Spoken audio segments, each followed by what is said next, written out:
Ya, Assalamualaikum warahmatullahi wabarakatuh. Selamat siang teman-teman. Ya, pada kesempatan kali ini, podcast kali ini kita akan kedatangan narasumber dari Riau. Dia seorang mahasiswa di Ilmu Pemerintahan UMY. Ya, kali ini kita akan bincang-bincang sedikit tentang bagaimana sih penelitian kualitatif itu. Pendekatan-pendekatannya apa saja nanti kita akan tanyakan kepada narasumber ini. Narasumber ini bernama Bung Reza dari Riau. Ya, Bung Reza silakan masuk. Eh, Bung, Woi, lama nggak salam corona. udah 7 bulan ya di rumah ya. 8 bulan atau 7 bulan? Kisaran 8 bulan lebih lah, Bung. 8 bulan Saya ya. lihatnya. Itu lama banget liburnya kita kan, kawan. Lama. Ini aja balik karena Daring. kan daring, sebagian sih ada yang online sih kan. Oh, daring ya berarti Iya, kebanyakan kuliah kemarin pas corona. Tapi aman kan tugas? Atau kurang aman? Untuk selama ini aman lah, Bung. Oh, aman lah ya. Ya, kan ini apa namanya? Kita nanti akan bincang-bincang sedikit tentang bagaimana sih penelitian kualitatif kan. Bung Reza juga ini kan kuliahnya di ilmu pemerintahan kan pasti udah paham banget mengenai ilmu apa namanya penelitian kualitatif Kualitatif. itu. Ya, seperti itu Bung. Mungkin langsung saja ya Bung ke pertanyaan-pertanyaannya. Udah saya siapkan tadi pertanyaan-pertanyaannya. Iya, baik, Bung. Ya kan penelitian kualitatif.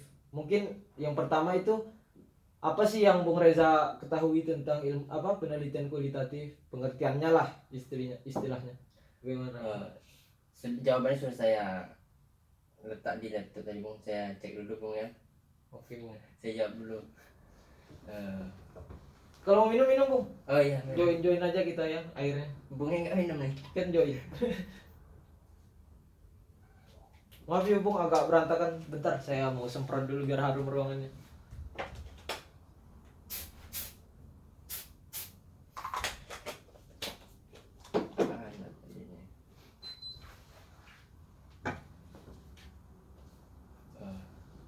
Apa itu penelitian kualitatif ya, Bung? Iya, pengertiannya lah.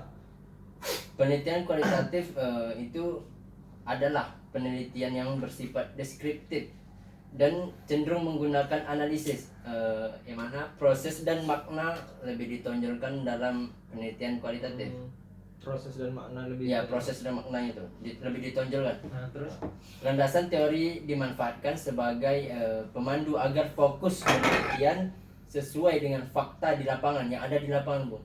berarti sesuai realitas yang ada di lapangan gitu ya, fakta-fakta. Berarti Iya. menggunakan data kan ya? Data betul, Bung. Oh iya. Gimana kita mau melakukan penelitian kalau nggak ada datanya, Bung? Oh iya. Yang konkret kan? Mm-mm. Terus yang selanjutnya itu Terus masih ada sambungannya. ada, Bung, maksudnya menurut para ahli, Bung, ada nih menurut si Mo Leong. Oh, Meleong yang Mo Leong. kalau nggak salah itu argumennya yang tentang kualitatif 2011 kan ya? Oh iya, benar, Bung. Mungkin saya Oh iya, jawab aja nggak apa-apa. Hmm. Agak lupa-lupa sih.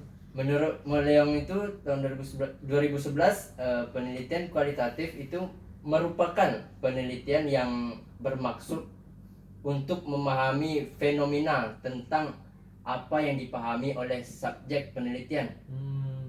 Misalnya perilaku, persepsi, motivasi, tindakan secara holistik dan dengan cara deskripsi dalam bentuk kata-kata dan bahasa pada suatu konteks khusus yang alamiah dan dengan memanfaatkan berbagai metode ilmiah. Oh ya paham, berarti penelitiannya nanti diaktualisasi kepada tulisan ya gitu ya kan Bung? Ya, pada tulisan. Ya yang selanjutnya itu mungkin tentang fungsi ya Mas, fungsi pendekatan dalam penelitian kualitatif. Sebutkan Mbak apa fungsi-fungsinya atau fungsinya aja lah sebut. Fungsinya aja. Ya. Yang pertama itu ada fungsi pendekatan dalam penelitian kualitatif, yaitu dia ada 3 nih, Bung. Yang pertamanya fungsi pendekatan dalam penelitian kualitatif yaitu pertama untuk mendapatkan data mendalam lagi dalam melakukan penelitian. Itu maksudnya tuh mendapatkan data yang mendalam lagi dalam melakukan penelitian. Jadi kita datanya kan kita harus telusuri secara mendalam ya, kan, secara mendalam supaya lebih jelas gitu. Secara mendalam lagi mencarinya tuh.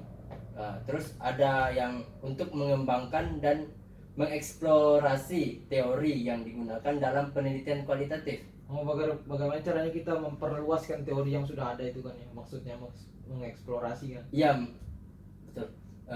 Kalau yang selanjutnya? Selanjutnya ada mendeskripsikan realitas serta kompleksitas fenomena yang diteliti.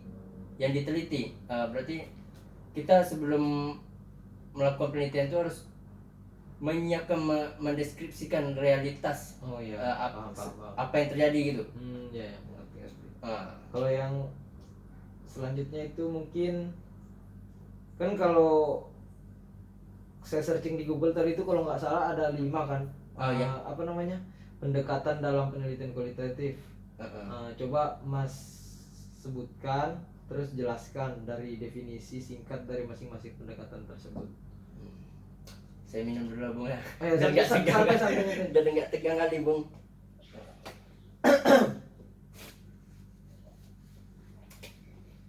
Lima pendekatan penelitian kualitatif ya. Iya, Eh, sebutkan dan jelaskan. Simpelnya gitu.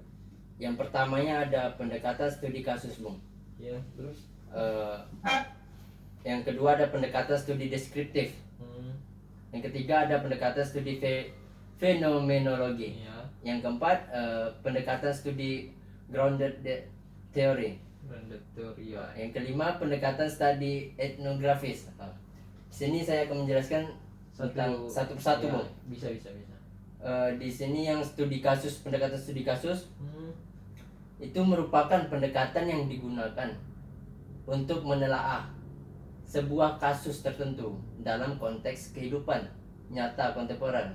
Iya.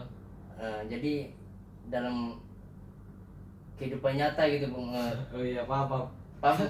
Tentang meneliti realitas kan. Realitasnya Bung. Misalnya Bung Reza misalnya meneliti tentang bagaimana sih prostitusi di Malioboro, di apa namanya, Pasar Kembang, seperti itu kan ya maksudnya. Ya, betul. Terus yang selanjutnya apa tadi ya, pendekatan apa? Pendekatan deskriptif. Oh ya, deskriptif. Deskripsi. Pendekatan deskriptif ini merupakan pendekatan yang dilakukan untuk menjelaskan gejala, Ya. peristiwa, kejadian yang terjadi saat sekarang ini atau aktual. Pendekatan deskriptif memusatkan perhatian kepada masalah-masalah aktual Bung, sebagaimana adanya pada saat penelitian berlangsung. Melalui penelitian deskriptif ini, saya berusaha sebagai peneliti gitu ya, berusaha mendeskripsikan peristiwa dan kejadian yang menjadi pusat perhatian tanpa memberikan perlakuan khusus terhadap peristiwa tersebut. Ya. Variabel yang diteliti bisa saja bentuk tunggal atau satu variabel. Oh, berarti maksudnya apa, penelitian yang pendekatan apa tadi? Ini yang pendekatan studi Fenomenologi ya. Berarti itu bisa satu variabel atau dua variabel atau bahkan bisa lebih dari itu ya Mas, maksudnya kan ya. Oh iya. Yang selanjutnya apa Mas? Salah. Bung Reza. Yang ketiga ada pendekatan studi fenomenologi ya. Ya. Di sini pendekatan studi fenomenologi merupakan studi yang dilakukan untuk mencari esensi dari Cari esensi ya. suatu fenomena yang dialami oleh orang individu bukan lebih dari paham. yang dimana ingin mengetahui sejauh mana pengalaman hidup yang dialami oleh orang akan kita teliti.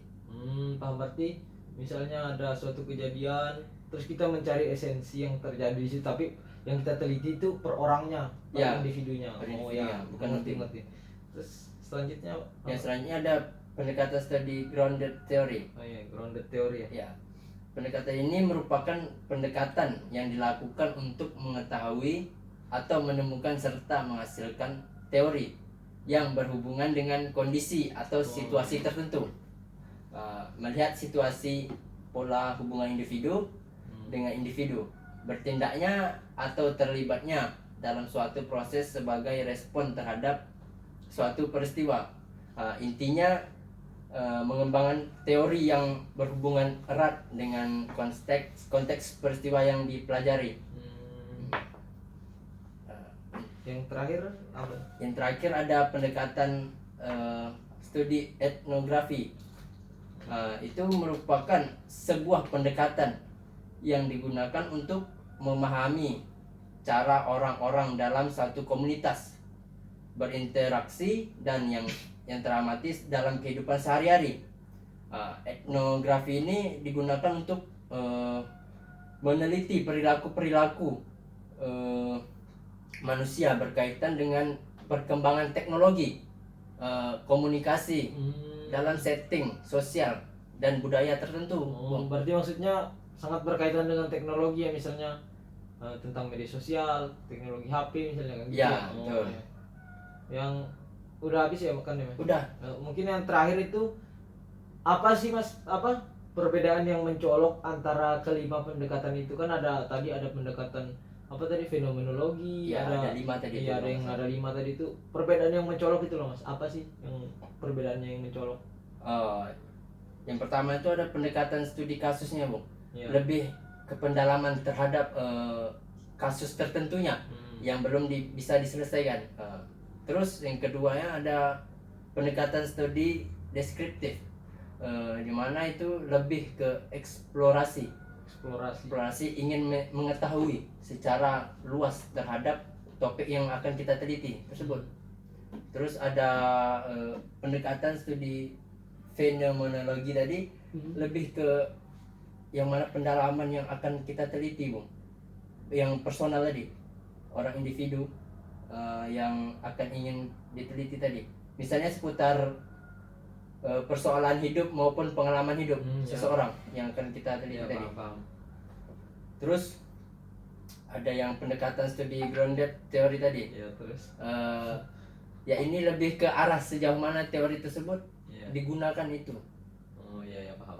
Yang mana berhasil digunakan, apakah ada kecocokan dengan peristiwa penelitian Ya. yang dilakukan atau tidak. Intinya tuh, Bung, seperti teori yang digunakan cocok dengan peristiwa di lapangan, Bung. Oh iya. Mengerti, Bung? Ngerti. Ntar kan kalau nggak ngerti, ntar saya chat aja gampang. Ya benar. Udah kan ya Mas ya? Ada lagi, Bung, satu lagi. Yang terakhir nih. Iya, 5. Pendekatan studi etnografis. Etnografis itu perbedaannya apa itu sama yang lain? Yang mencolok. Ini pendekatannya lebih digunakan untuk meneliti perilaku, Ya. pola perbuatan individu orang, perilaku. Jadi kita lebih ke meneliti perilaku gitu, Bung, seseorang gitu, bukan kelompok gitu. Mungkin udah ya. Nggak bisa ditutup wajan Mas. Oh, siap sutradara. Siap. Ya mungkin kali ini sekian kan, mungkin ilmunya sangat banyak tadi kan diberikan dari penjelasan fungsi, terus pendekatan contoh-contohnya mungkin sangat saya pahami ya. Mungkin ini kan buat pembelajaran teman-teman juga nanti, makanya kita masukin di YouTube kan ya. Mungkin kalau kurang mengerti, Bungnya mungkin bisa selanjutnya di chat aja lah, Bung. Oh ya, di chat tentang ya. Mungkin waktu pun kurang apa, Bung ya. Mungkin ntar bisa ada yang, kalau ada penonton yang kurang nggak paham, mungkin nanti bisa di apa namanya, di chat di kolom komen kan. Oke teman-teman, mungkin sekian ya Bung pada siang ini, karena udah berhubung udah sholat Jumat, kita mau pergi ke masjid kan. Siap, Bung, makasih banyak, Bung. Ya, sayang, terima kasih, ilmunya banyak banget ya. Hati-hati Mas, hati-hati Siap, Bung thank Reza asal Riau. Oke teman-teman, jangan lupa subscribe.